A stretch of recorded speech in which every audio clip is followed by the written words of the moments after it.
बिहार के अररिया में पुलिस और अपराधियों के बीच एक बार फिर एनकाउंटर हुआ है। 21 मार्च 2025 की रात नरपतगंज थाना क्षेत्र में पुलिस और बदमाशों के बीच यह मुठभेड़ हुई है।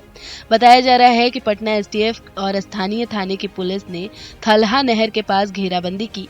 इस दौरान दोनों की ओर से गोलीबारी शुरू हो गई।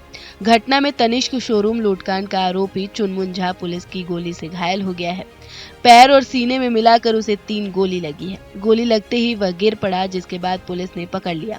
आनन फानन में उसे घायल अवस्था में अररिया सदर अस्पताल लाया गया। गोलीबारी के दौरान उसका एक साथी फरार हो गया। फरार बदमाश के भी पैर में चोट लगी है।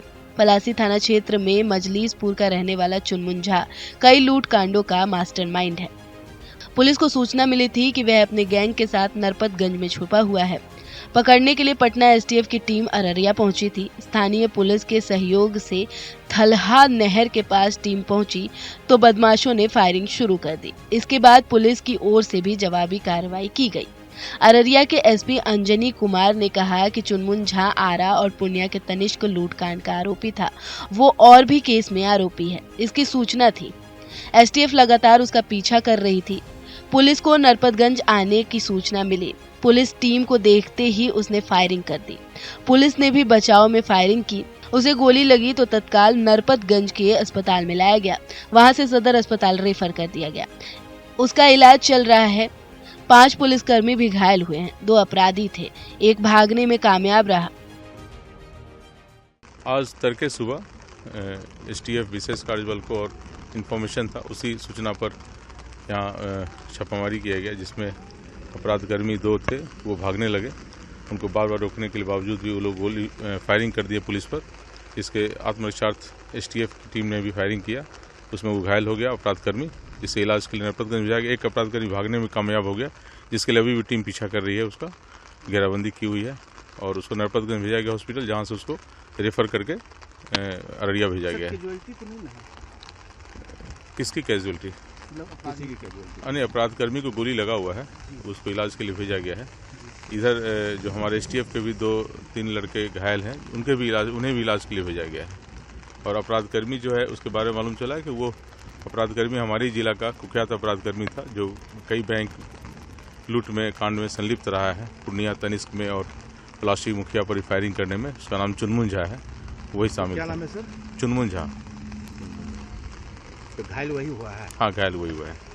वहीं उत्तर प्रदेश की राजधानी लखनऊ में दुष्कर्म और लूटपाट के बाद महिला की हत्या का मुख्य आरोपी शुक्रवार की देर रात पुलिस के मुठभेड़ में ढेर हो गया।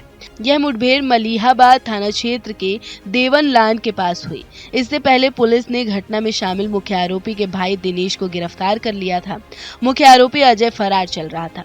इस पर पुलिस ने 1 लाख का इनाम भी घोषित किया था। रात को मुख्य आरोपी का पुलिस से सामना हो गया। इस दौरान पुलिस की गोली लगने से वह ढेर हो गया।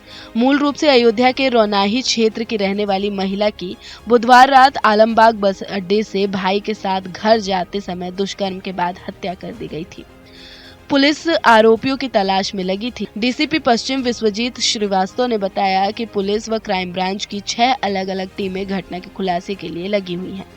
मलिहाबाद कसमंडी स्थित एक अस्पताल में ई-ऑटो की फुटेज मिली थी। इसके बाद पुलिस ने जब पूरे रूट को चेक किया तो कई जगह से फुटेज पुलिस के हाथ लगे। सर्विलांस की मदद से घटनास्थल के पास एक्टिव मोबाइल नंबर की मदद से आरोपियों के बारे में जानकारी हुई। बृहस्पतिवार को मलिहाबाद के सन्यासी बाग के पास से वारदात में शामिल दिनेश को गिरफ्तार किया गया। पूछताछ में दिनेश ने बताया कि वारदात में उसका सगा भाई अजय भी शामिल था। अजय ही आलमबाग बस अड्डे से महिला को ऑटो में बैठाकर निकला था। अंधे की चौकी के पास अजय ने भाई दिनेश को भी बैठा लिया। मलिहाबाद के मोहम्मद नगर पहुंचने पर महिला का मोबाइल छीना। इसके बाद आरोपी महिला को वजीद नगर बाग ले गए और दुष्कर्म किया। विरोध करने पर दुपट्टे से गला कसकर महिला की हत्या कर दी गई। इसके बाद आरोपी मोबाइल फोन, जेवर और बैग लूटकर भाग निकले। उधर रात 10 बजे पुलिस को सूचना मिली कि फरार अजय बाइक से हरदोई भागने वाला है। पुलिस की टीम ने उसकी तलाश में घेराबंदी की तो अजय मलिहाबाद के महमूद नगर इलाके में पुलिस को दिखा। पुलिस ने उसको रोकने का प्रयास किया तो अजय बाइक लेकर भागने लगा। भागने के दौरान अजय बाइक लेकर गिर पड़ा। खुद को फंसा देख बाइक छोड़कर भागा और पुलिस पर फायरिंग कर दी। जवाब में पुलिस ने भी फायरिंग की और अजय को 2 गोली लगी। पुलिस ने उसे पहले सीएचसी और फिर ट्रॉमा सेंटर पहुंचाया, जहां डॉक्टरों ने उसको मृत घोषित कर दिया। जैसा कि आपको जानकारी है कि आज सवेरे ही इस जो मलिहाबाद में एक महिला की लाश मिली थी, उसका जो है एक मुख्य आरोपी था, वो जिसका नाम दिनेश था, वो गिरफ्तार हुआ था। और जो उसमें एक और आरोपी था, जो उसका भाई है, वो मौके से फरार हो गया था। तब से मलिहाबाद पुलिस लगातार कॉम्बिंग ऑपरेशन चला रही थी और उसमें मलिहाबाद में उसके साथ जो सेंट्रल क्राइम ब्रांच की टीम है, पुलिस कमिश्नरेट की, और इसके साथ ही इंस्पेक्टर मलिहाबाद और इंस्पेक्टर ठाकुरगंज, इनकी सबकी टीमें इसमें लगी हुई थी।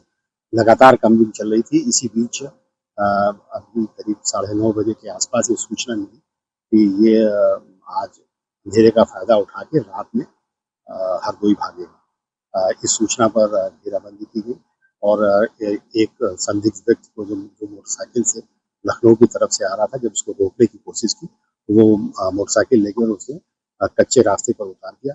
जब पुलिस पार्टी ने उसका पीछा किया तो उसकी मोटरसाइकिल फिसल के गिर गई और वो मोटरसाइकिल से उतर के पैदल भागा और उसने पुलिस पार्टी पर फायर भी किया। जब पुलिस पार्टी ने पर फायर हुआ तो पुलिस ने आत्मरक्षार्थ जो है वो उस पर भी फायर किया और फायर के बाद ये घायल हो गया और इसको गोली लगी। इसको तत्काल नजदीकी सीएचसी में ले जाया गया और वहां से फिर इसको ट्रामा सेंटर मेट्रो कितने ये जो घायल हुआ था, इस पर क्या आपराधिक रिकॉर्ड कर रहा है? इसकी पहचान जो है वो अजय नाम के व्यक्ति ने हुई, जो इसका हत्याकांड का मुख्य आरोपी था और इसके ऊपर पुलिस कमिश्नर लखनऊ सर ने 1 लाख रुपए का इनाम घोषित कर दिया था और इसके ऊपर अभी तक की जानकारी के हिसाब से करीब 20 मुकदमे हैं। हाँ सर, अजय की बात की जाए या फिर इससे पहले एक साथी की बात की जाए, इससे पहले एक साथी गिरफ्तार हुआ है जिसके साथ मुठभेड़ हुई है, जिस तरीके से आलमबाग में इसने घटना को अंजाम दिया था, कैसे इस महिला को तो इसने ट्रैक किया था, कैसे इस महिला को यहाँ तक लेके पहुंचा था? ये आपको जानकारी होगी कि ये 18 तारीख की बात है। उसमें देर रात एक महिला जो बनारस से लखनऊ आई थी और इसने अपने भाई को आलमबाग बस स्टेशन से फोन किया था कि वो फिलहाल में उसके घर आ रही है और टेम्पो पर सवार हो रही है। कुछ देर बाद फिर उसका फोन स्विच ऑफ हो गया और उसके बाद उसकी डेड बॉडी जो है मलिहाबाद क्षेत्र में जब पुलिस ने इसकी खोजबीन शुरू की, तब उसमें एक व्यक्ति जो सवेरे गिरफ्तार हुआ, दिनेश नाम का, और उसके बाद उसका ये दूसरा भाई जो किस रास्ते से ये लेकर के यहाँ तक पहुंचा था और अगर बदमाश की बात की जाए जो मुठभेड़ हुई है, कितनी गोलियां उसको लगी हुई है? अभी जो जानकारी हुई है जिसको शायद 2 फायर लगे, अभी हम लोग जा रहे हैं, उसके द्वारा भी कई फायर किए गए पुलिस पार्टी पर और उसको इलाज के लिए बरामदगी की बात किया तो बरामदगी क्या आपको चाहिए, क्योंकि उसके द्वारा जो लूट भी की गई थी और उसके बाद जिस तरीके से घटना को अंजाम दिया गया था, जो एक इसकी एक जिस मोटरसाइकिल में सवार था, एक मोटरसाइकिल अभी इसके बारे में जानकारी की जा रही है। इसके पास एक मंचा है और इसके अलावा 2 मोबाइल फोन थे और कुछ लाइटर है और भी चेक किया जा रहा है। न्यूज नेशन अब व्हाट्सएप पर खबरों के ताजा अपडेट के लिए न्यूज नेशन के इस QR कोड को स्कैन करें।